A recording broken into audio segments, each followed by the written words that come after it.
Hai semuanya, selamat datang kembali di channel YouTube aku, Jessica Nova.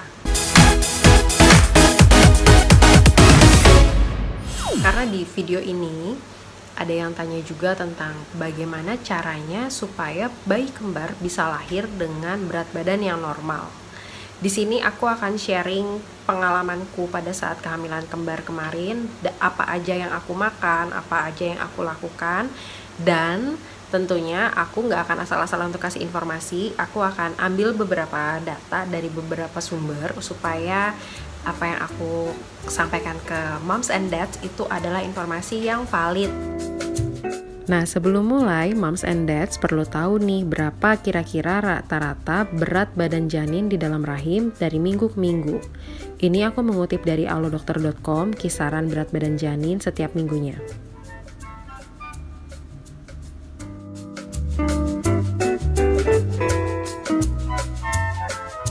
Nah, kebanyakan memang permasalahan berat badan bayi yang lahir rendah untuk bayi kembar itu permasalahan utamanya karena kelahiran prematur. Berdasarkan data, kehamilan kembar 2 itu biasanya lahir di rentang usia kehamilan 34-36 minggu.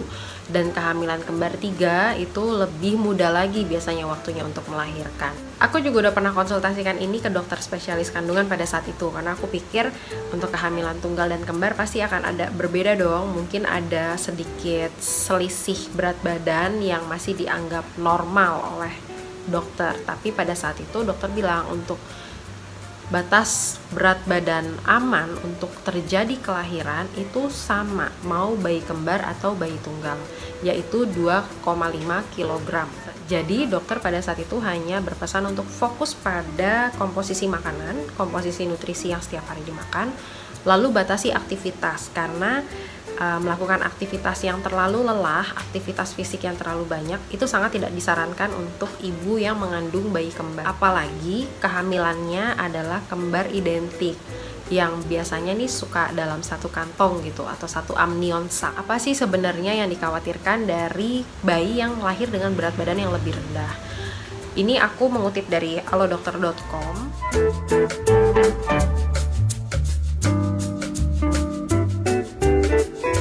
Bilang kehamilan kembar harus makan banyak, harus benar-benar banyak katanya gitu. Makan nasinya yang banyak, makan ininya yang banyak, apa segala macam. Tapi hati-hati gitu, jangan sampai kita cuma makan banyak tapi ternyata yang kita makan tidak bernutrisi. Bukan bayinya yang berat badannya nambah, tapi malah ibunya yang nambah berat badan. Memang dalam kehamilan kembar, dari banyak jurnal yang aku baca, ibu membutuhkan kalori lebih banyak daripada kehamilan tunggal. Tapi jangan salah juga dengan makan banyak tapi ternyata yang kita makan adalah lemak gitu, lemak, minyak.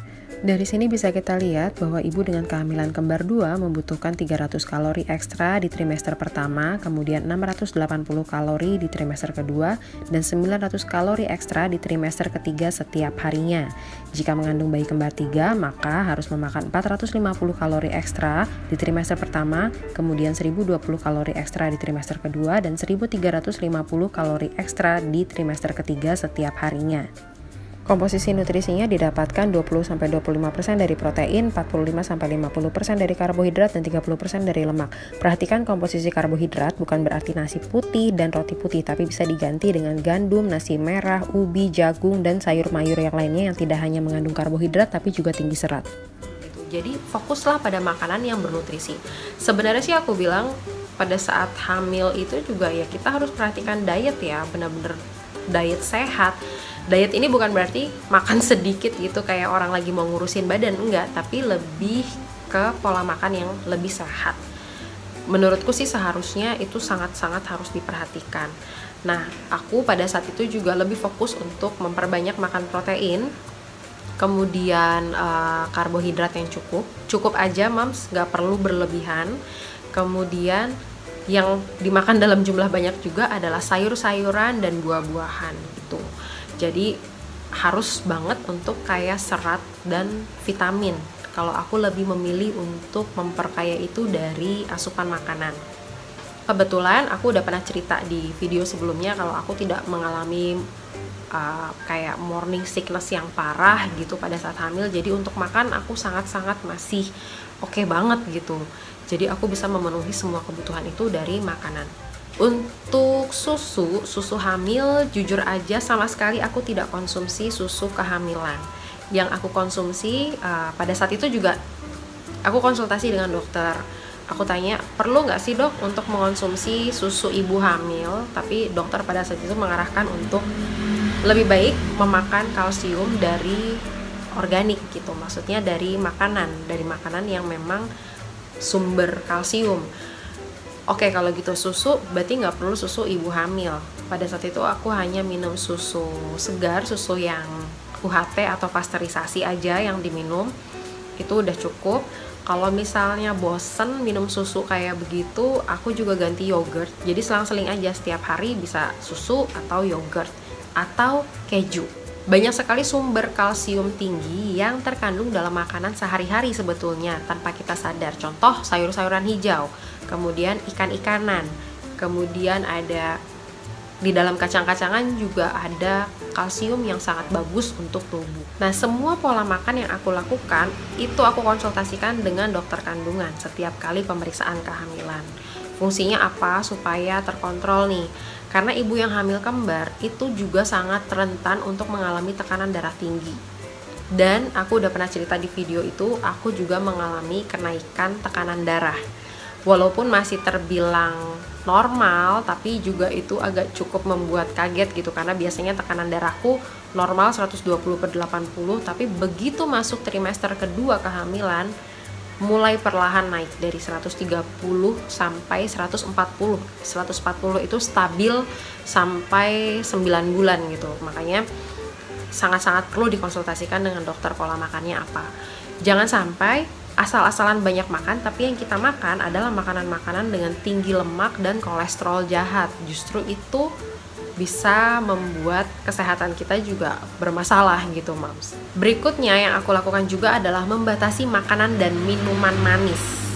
Kenapa aku membatasi makanan dan minuman manis? Sebetulnya sebelum hamil pun juga aku sudah membatasi itu untuk program lebih ke pola hidup sehat aja sih sebenarnya.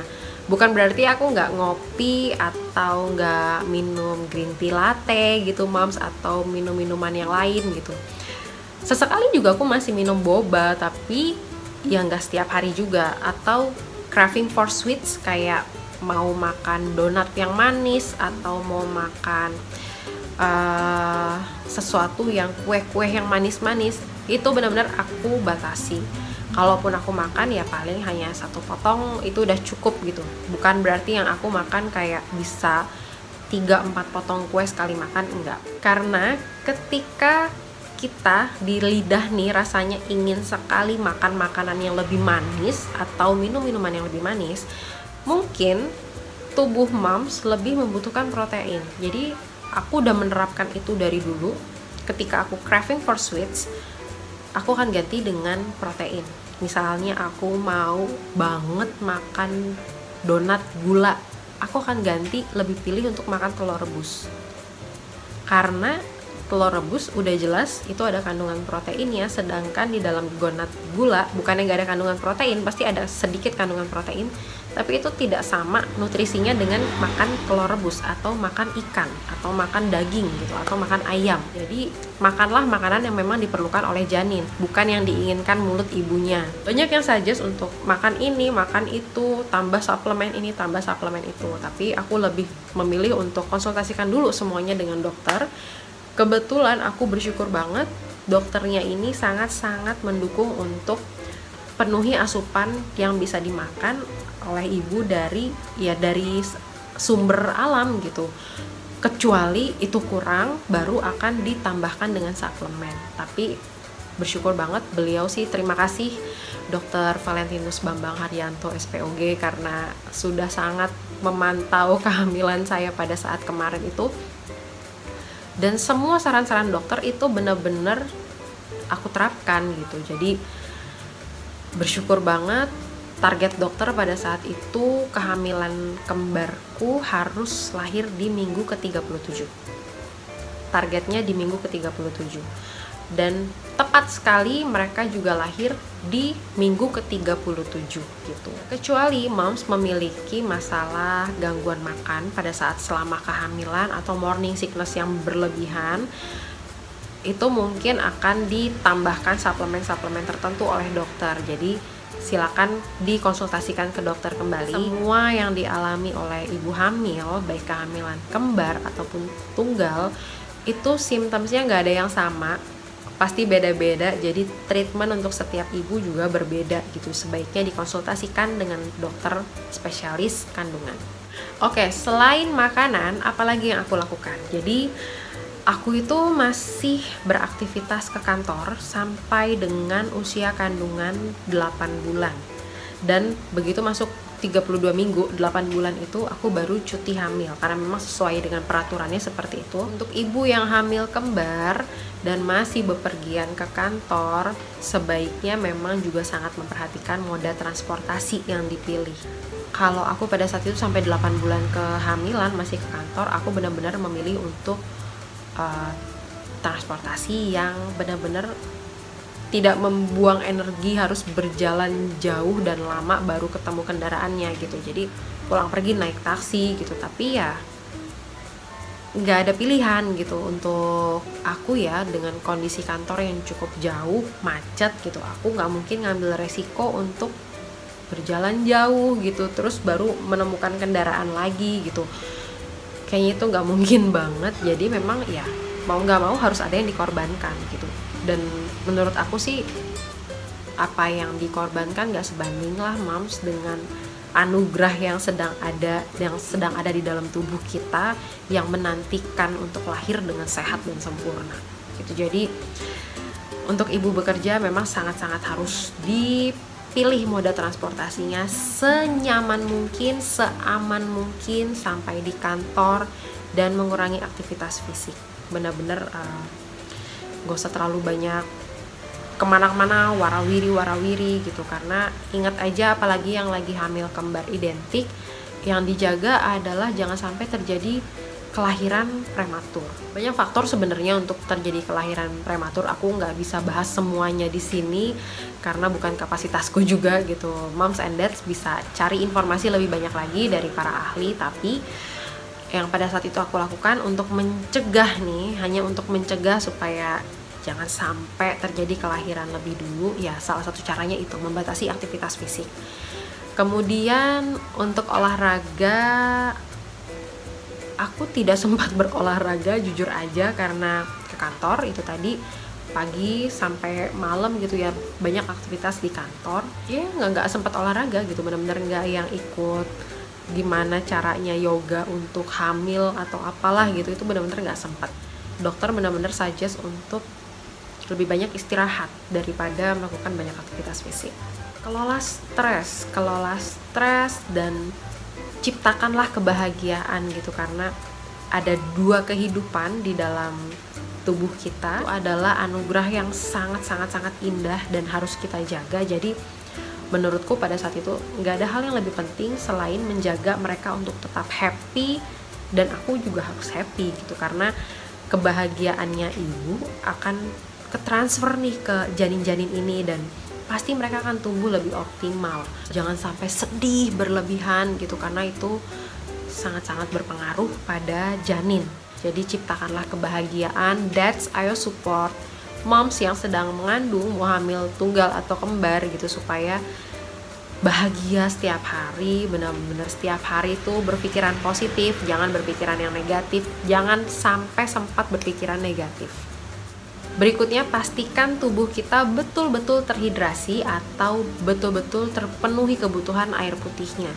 8-10 gelas sehari atau 2 liter sehari. Karena ternyata minum air putih yang cukup juga membantu untuk mencegah terjadinya kelahiran prematur untuk ibu yang sedang mengandung bayi kembar. Selain dari semua usaha yang tadi sudah aku sebutkan nih untuk menjaga kehamilan bayi kembar, ada faktor resiko juga yang harus dihindari ibu yang sedang mengandung. Aku pikir sih ini faktor resiko yang harus dihindari baik kehamilan tunggal maupun kehamilan kembar, karena ini menyebabkan juga bisa terjadi kelahiran bayi dengan berat badan yang rendah. Faktornya apa? Salah satunya adalah merokok atau tinggal dengan lingkungan yang penuh dengan asap rokok. Penuh di sini bukan berarti dikepung asap rokok setiap saat ngepul-ngepul gitu, enggak guys, tapi mungkin suami perokok meninggalkan jejak asap rokok, mungkin dia ngerokoknya di teras, asapnya masuk ke dalam gitu. Sebaiknya ayolah dads untuk kalahkan egoismu, kalahkan egomu gitu, untuk menjaga kesehatan ibu yang sedang mengandung, mau hamil tunggal atau hamil kembar, karena asap rokok itu sangat berpengaruh untuk kesehatan janin. Dan itu juga bisa menjadi faktor resiko terjadinya kelahiran bayi dengan berat badan yang lebih rendah. Kemudian konsumsi alkohol itu juga sangat-sangat dilarang, hindari gitu. Ya mungkin kali aja gitu masih ada ibu hamil yang bandel nyolong-nyolong minum alkohol, tapi sebaiknya sudah stop sama sekali, jangan dikonsumsi lagi. Dan yang terakhir adalah mengelola emosi, karena yang tadi aku bilang, emosi yang dialami ibu itu akan sangat berpengaruh pada kesehatan janin, dan ternyata itu juga bisa menimbulkan resiko untuk terjadinya kelahiran dengan berat badan yang lebih rendah.